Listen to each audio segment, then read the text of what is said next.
Otep à tous, bien-aimés frères et sœurs.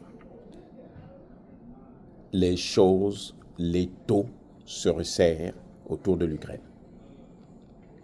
L'Ukraine a perdu la Crimée et les 4 oblasts. Donald Trump précise, si l'Ukraine veut la Crimée, qu'ils se battent.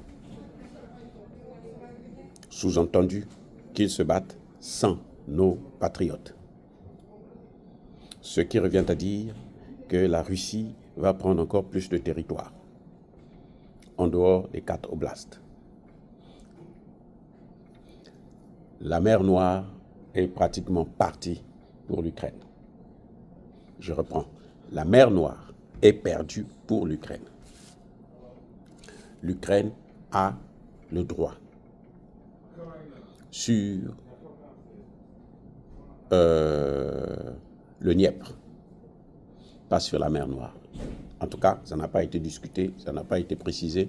Ça veut dire que là-bas, ce qui va se passer, c'est ce que les Russes décideront. Et il me serait très étonnant de voir les Russes abandonner Odessa à l'Ukraine.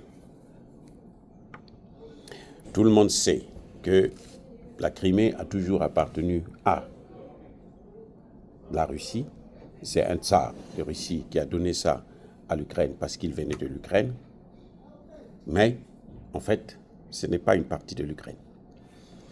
Alors, la grande réunion qui devrait suivre, celle de le flop de Paris de Macron, qui devrait avoir lieu à Londres, a échoué.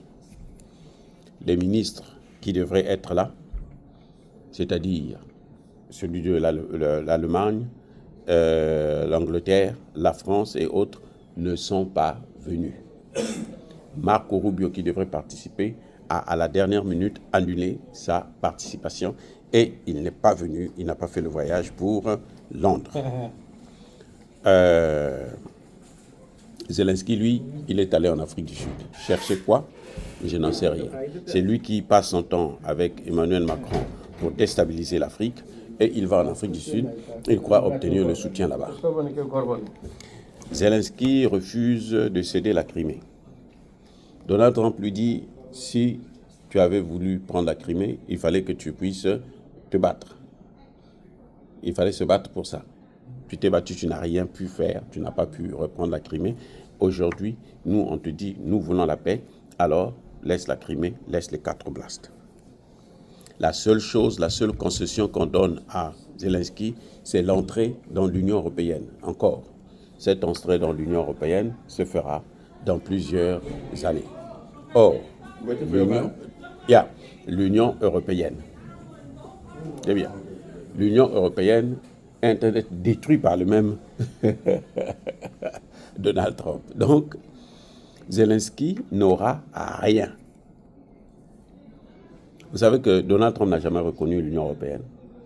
Il n'a jamais parlé avec Ursula von der Leyen. D'ailleurs, il vous dit qu'il n'a même pas son numéro de téléphone. Donc, elle n'existe même pas pour lui. Donald Trump prévoit la construction de l'Ukraine, mais il ne vous dit pas qui va financer ça. Eh oui, parce que les Américains ne vont pas financer la construction de l'Ukraine, alors qu'ils sont en train de demander à l'Ukraine de payer déjà l'argent que l'Ukraine avait pris pour faire sa guerre. Donc, c'est encore une situation où on va trouver, les Européens vont hériter de la dette et des échecs. Ah oui, Donald Trump met tout sur leur dos. Parce que Donald Trump, lui, se dit, il faut qu'on négocie, c'est tout. Il faut donner tout ça à l'Ukraine. Et Trump est prêt à lever les sanctions contre la Russie. Je vous ai dit, le problème de Trump, là, ce n'est pas ces histoires, la paix ou quoi que ce soit. Le problème de Trump, c'est sauver le dollar, sauver l'économie américaine qui est en train de décliner. Le dollar est en train de prendre des coups, mais des coups pas les moindres, des coups très solides, très durs. Si elle ne fait pas attention, elle ne pourra pas s'en sortir. Voilà, soyez bénis.